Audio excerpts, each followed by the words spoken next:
Hello, Bella Vista. This is JB Portello. Welcome to In the Know. This program is produced after each monthly board meeting to give you a summary of the topics and the events going on at the Property Owners Association. In addition, these episodes are posted on the Facebook pages of the POA as well as the Bella Vista Community TV station. So sit back and enjoy being in the know. Good morning, Bella Vista. It's time again for In the Know. I have with me today, as always, Tom Judson, our COO. How are you? I am great. How you like this cold, rainy weather stuff? Sweater already. It's kind of fun, though. It hides a myriad of issues. Not for you, but for me. Oh, I have the same problem. We had a really good board meeting, I believe. We did. It's very efficient and fast. I think everybody did their homework ahead of time. Yeah. And lots of good decisions were made, I think. But I want to ask you first. I know that you are having, I believe you're getting some really good feedback from the community with the surveys you sent out. So my personal goal was to get 5,000 survey results or submitted. That was my personal goal. I was a little nervous whether we were going to get to 5,000 or not. We're right now, as of this morning, at 11,250. Ooh, that's pretty good. And now goes all the way through the 15th of the month. Mm-hmm. So if you haven't filled out your survey, please do so. Your opinion counts. Everybody's opinion counts.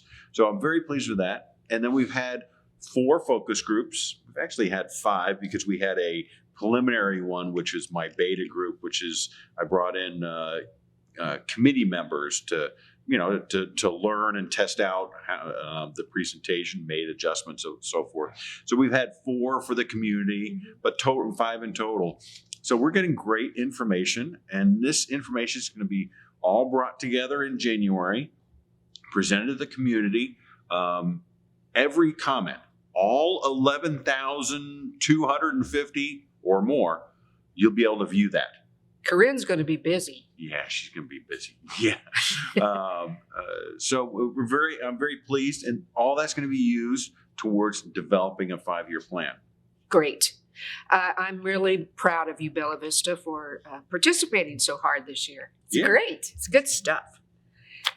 Well, I think Tommy Lee right now is probably the hero of the POA, at least in the Highlands. Exactly. So raise your hand if you like pizza. There you go. So the board approved. We're going to be getting a pizza kitchen up at Highlands.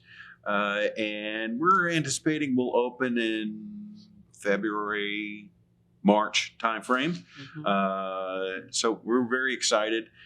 The growth of the business out at Highlands, the bar, the patio is just doing outstanding, and the bypass going in, and all the homes that are being built in the area, we feel very comfortable that we're going to do great. Yes, and I like his. I had to brag on him because it's important to me, and it's probably important to other people too. The fact that you're using fresh ingredients and you're making them handmade there. These are not store bought and brought in, and all of that. And then the plans for, if this works, maybe adding some other things later. That'd be really fun. Well, we're going to start slow. We're going to have a limited menu. But we have a large hood in that kitchen. So we're starting with an oven that will hold a dozen pizzas. Oh. And we can add a second one right next to it. What I've talked to people about is we're designing this setup to be successful on slow days. Yes. So many times restaurants will set up for the busy days. It's easy to be successful if there was only Friday and Saturday night, because you're packed on those nights. But on those slow Tuesdays, that's when you can lose a lot of money. So we're setting it up where one person can run that kitchen, take your order, and make your pizza. And then on a busy Friday and Saturday, we can staff up. But it's being able to staff down on the slow days so you don't lose that money. And I think I heard him say too that it'll be by the slice. Well, we have a unit that can hold it. So on certain days, and probably the weekends when it's going to be busier, you can come in, grab yourself a beer, slice of pizza. Doesn't get much better than that. I know. And takeout later. And, we'll have takeout probably right away. Yeah. We'll see. I really believe in the crawl, walk, run approach, and that has worked very nicely for our restaurants. Our restaurants are doing great. I'm just very pleased with the plan. Okay. Well, me too. I speak for all the folks in the Highlands. We love it. Okay. Another important thing, I believe that the community is kind of asking us for more walking kind of trails or more smaller loops. Yeah, so that's the one thing that we're learning about our trail system is that, it's great if you can do a 20-mile loop on your own. That's great. But most people are looking for 2 and 3 mile loops, smaller loops. And so the Trailblazers brought to our attention that they wanted to add what we're calling the Manchester Connector. Mm-hmm. It's really close to Blowing Springs in that area by Trout Farm. And then having a connecting trail, I think it's only a half mile in total distance. And that includes it zigzags all over the place because of the terrain. There was a little bit of concern by some of the board members because it comes to a pinch point. Mm-hmm. So it gets so close to some homes. And so the Trailblazers went and interviewed every single property owner in that area, improved and unimproved property owners, although by and large, all the unimproved lots were owned by the neighboring improved lot, and got their opinion. And one of the property owners had an issue. So the plan for the trail was rerouted. Mm-hmm. But the other ones were like, yes, we want it here. Yes. And so that was very reassuring. Once again, the Trailblazers are paying for the construction 100% and no cost to the POA for 3 years. And this is, the city still has to vote on this, their part. Yeah, the city has to. I'm meeting with the city manager later on this week. Mm-hmm. And we'll go through that process. In the past, the city has done the approval first and the POA has followed. In this case, we're doing the reverse. There's no right or wrong way to do it. Yeah. But it will be a 3-way agreement between the POA, the city, and the Trailblazers, assuming that the city approves us. They may not. Oh, I think they will. I don't want to speak for them. I understand. Another important topic that this is really cool that you're able to do this. You're able to do a prepay on the water bond. So we have a water bond that dates back, about 10 years. And it was pretty extensive when we started. And we came up with our CFO, our controller, Stacy Higgins, had developed a 3-year plan to pay this off and, get rid of the debt. So last year, the board made an additional payment on that bond. And we came to the board and said, hey, we're still doing well. Mm-hmm. The finances are good. The amount of money that we have in our savings account, if you want to call it our savings account, we're doing really well. We'd like to make a second of a third mm-hmm. of 3 installments. Mm-hmm. So we normally pay about $600,000 a year. That's our base payment. And so we asked the board for an additional $900,000. The board approved it. There's a long lead time because it's a bond, so it has certain restrictions that apply to it. And then if we're able to make another payment next year, it'll be gone. Goodbye bond. It'll be gone. And that bond was developed to upgrade equipment? Infrastructure. Mainly infrastructure. Yeah, that's what I thought. Usually that's what bonds are all about. Yeah, it was a large infrastructure project. Mm-hmm. And we're still being able to fund. We're not holding back on capital. Last year we did a $500,000 worth of water line replacement. Mm-hmm. We're proposing in the 22 budget for $1 million in line replacement. So we're not holding back. So we're not like sacrificing improvements now to pay down the debt. We're actually doing both, which is outstanding. Yes, it is. Good job. All right. I know that most of your employees now are pretty worn out from doing budgets, don't you think? Well, we finalized the budget on Friday at 7:15. And anytime you work late on Friday, it feels like midnight. Oh, I know. But we got it all done. It was submitted on time to the board. And so the community meeting is on November 11th at 6 p.m. At Reardon Hall. At Reardon Hall, folks. We would really appreciate everybody's attendance because we're going to have comments at the end. You can come up, you can make comments, and hey, I think we should spend more money here or less money here, and so forth. We welcome everybody's comments because that's how we make a better budget.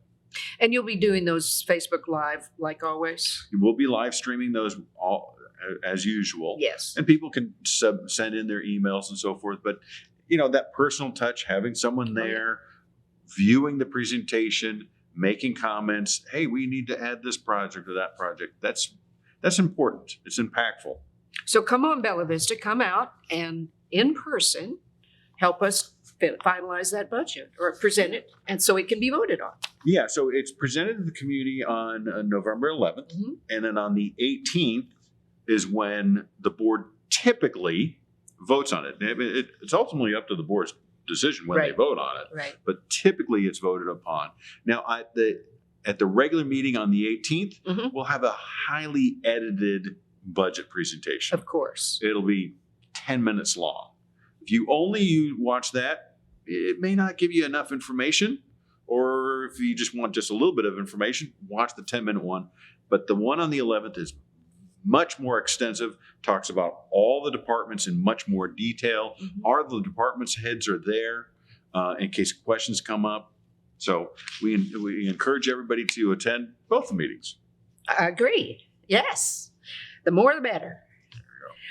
Okay, so I think we covered the board meeting pretty thoroughly. Yeah. Is there anything else you'd like to say to our membership before we bring on our next guest? Well, just make sure you fill out a survey if you haven't done so already, and make sure you attend the budget meetings. Okay. Well, thanks a bunch. I'll see you soon, and for sure next month at In the Know. Thank you. Stay tuned. We have a new guest coming up. You're going to love it. Welcome back. We're now talking to Joan Glubzinski. Did I do it? Awesome. Oh, good. And you are the Director of Recreation and Wellness? Correct. That sounds like a lot of work to me. It's a lot of fun. I've got a great team.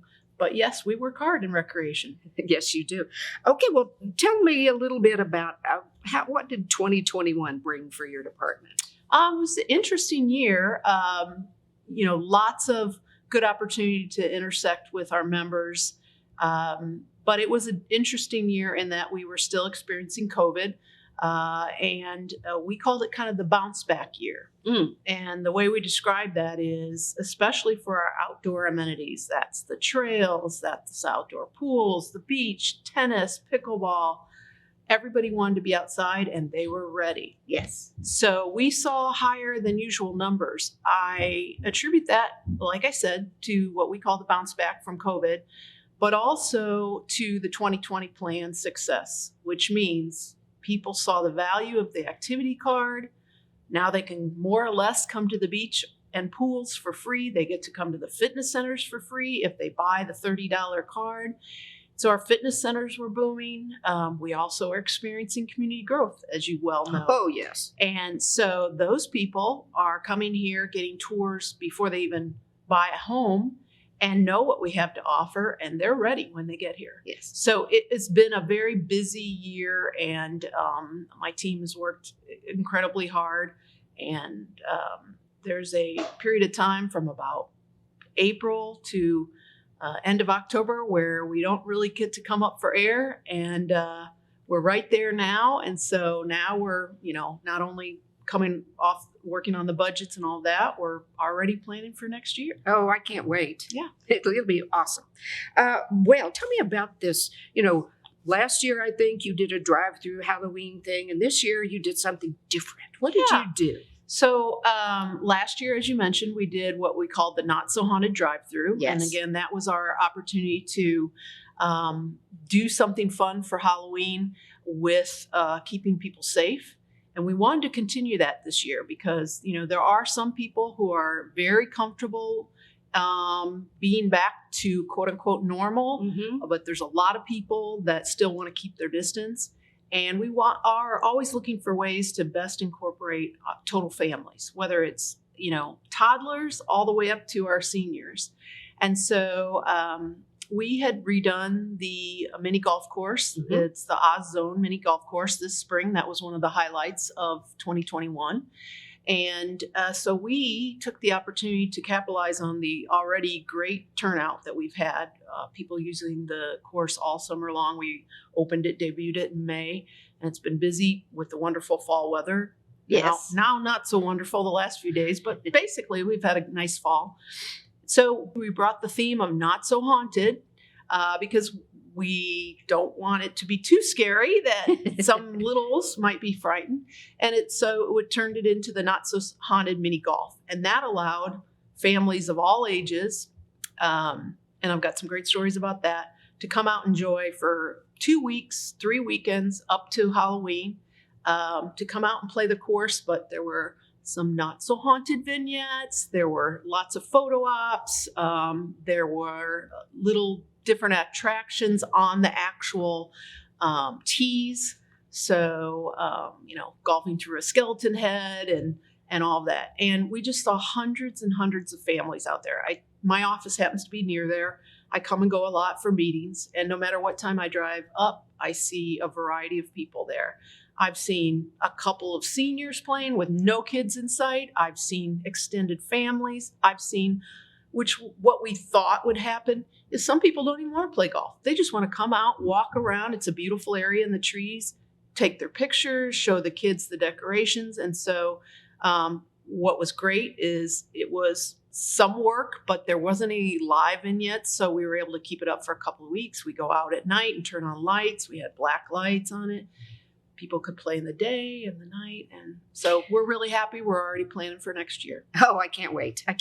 So give us your favorite story. You said you had lots of stories. Can you do a short favorite story about it? Well, one of my favorite stories is the summer, actually. It wasn't about Not So Haunted. It was about the mini golf. And Yes. we had redone it. And some people came out fairly late. And Jessica, one of our managers, and I were actually doing some things later in the evening from the pools. And so Reardon Hall was already closed and they wanted to play. And so we just went into our back closet and got them some putters and some balls, and they were so excited. It was an older couple and they were just so excited to play. And we said, hey, just leave your equipment over here by my office or whatever. And from that, we actually determined for Not So Haunted, not only could they go into the building and check out equipment, but we had part of our vignette, a golf bag filled with putters. We had a bucket of a pumpkin bucket filled with glow-in-the-dark balls, and they could go at any time and grab those. And so you learn little things. Yes. We kind of always planned we wanted to have some when the building wasn't open because we're not, open 24/7. No. But it feels like it sometimes. I can imagine. So, yeah, just serving our members in different ways. Well, talking about serving your members in different ways. Wow. Tell us all about this pickleball craze that's Yeah. going on right now. Well, pickleball is very successful, and then I'd like to loop to tennis too, because Okay. again, that goes back to my bounce back. Pickleball nationally has been on the rise for the last several years. A lot of people think pickleball is a new sport. It is not. I learned it 20 some years ago in Wisconsin, and a lot of people used to just set it up in your driveway because you don't need a lot of space. Uh-huh. But it's definitely grown, and with the aging baby boomers, that particular group tends to be really avid in the sport, which we have a fair amount of those around Bella Vista, but it's a great family-friendly game too. Kids can play it. So the board supported a 2-year project back in 2020, and we built 4 courts at Branchwood, and those have gone like on gangbusters as we imagined. We kind of always, when we originally went for it, I was hoping for 6 courts. At that time, you never know. The money has to be spread across the whole POA, lots of projects that are needed. Fast forward, the demand was so popular, the board supported the building of 2 more courts, which are underway now. The concrete was poured last week, and we'll have by spring of this next year 6 courts at Branchwood. And they are popular early morning, in the evenings. Probably the only time that it's a little less popular is in the heat of the day in the summer. Sure. And that's true of tennis courts too. Sure. We see a lot of informal groups. We see a lot of people making new friends. We see people moving here from other areas, hearing about pickleball and going out and meet people. And then there's also a very avid number of people that are playing at Metfield because we have the 3 existing courts there. We also have 1 court at our tennis center that is backed by our practice court for tennis. Okay. And that's actually a bookable court. If you want to reserve it, you pay. Hear that, Bella Vista? You pay the nominal fee that we charge like a tennis court. But if you want something that's reserved, there's a court rotation system. We have court etiquette signs on all the courts. And for the most part, the members are self-enforcing. We've had some challenges here and there where sometimes people don't want to play nice, but for the most part, it's been great. And the feedback has been fabulous, and people are super excited about the new courts that are underway. Just really quickly before we move to tennis, because I know you want to talk about tennis as well, give me the cliff notes. What is pickleball? Is it Pickleball is like a short court tennis, but it's played with harder paddles and a wiffle ball, if you will. Yes. And so it can be played doubles or singles, just like tennis. You kind of think about tennis meets ping pong. I mean, from that perspective, it's a shorter court. It's a little faster pace in some ways, because when you get a good volley going, you can be really faster paced. And the beauty of it is you don't have to run quite as far, but you can still get a wonderful active workout. So you don't really have to be fit, but it's a nice way to work in your fitness. Yeah. Okay. That's fair. Yeah. All right. Yeah. So now you wanted to brag on tennis a little bit too. So Jake Shoemake is our head tennis pro and tennis manager, and he's lived and died on the courts. For the last couple of years, tennis has done really well. Tennis, some people think, well, you don't hear much about tennis. You don't. And I will say that, we're blessed here. The tennis players in the community know how great we have it here because we have a wonderful pro shop. We have a great tennis pro. We even have a pro that used to be here many years that used to run tennis for the Bella Vista POA, and he still teaches a couple of clinics. But again, COVID bounced back. Some people that maybe played years ago said, "Oh, maybe I should pick this up again, take a lesson, or whatever." And unlike other communities, our tennis here is very affordable. We pride ourselves in the Bella Vista POA. Some people don't understand, what am I paying my monthly dues for if I also have to pay these fees? There's not a tennis club in America that I know of, and I'm a tennis player from way back, that doesn't have either a membership plus court fees or at the very least court fees. Our court fees are nominal. And so we just are actually right now resurfacing a couple of the courts. We have to do that every year. We rotate courts. And the demand has been very high. We have USTA teams, which United States Tennis Association, competitive recreational teams that play on a regular basis. Who knew? I had no clue. Yeah, it's a big thing. Yeah. And our call it leagues, it's USTA leagues, have grown exponentially over the 5.5 years that I've been here. Yeah. And so that's exciting. So well, don't go anywhere. We like you a bunch. Well, it's a team effort. Yeah. I've got great managers. Yes, you do. Yes, you do. What a joy it is to always interview you. I like this a bunch. But do you have anything else you'd like to say to Bella Vista before we sign off for today? Yeah. I just appreciate all that the members have dealt with in the last couple of years. It's been a lot of learning. We know that our new members, there's a lot to take in because we have 3 rec centers. We have these outdoor pools, we have trails, we have a campground, we have a marina, and there's a lot to learn. But I'll say that my staff prides themselves on trying to help new members. We often give impromptu tours and try and get people up to speed. So we appreciate our members for their patience and for coming out and enjoying all that the POA and recreation offers here in Bella Vista. Well, thank you, Joan. I look forward to our next interview. How's that? Sounds great. Okay. Thank you, Bella Vista. We will see you next month. Stay warm.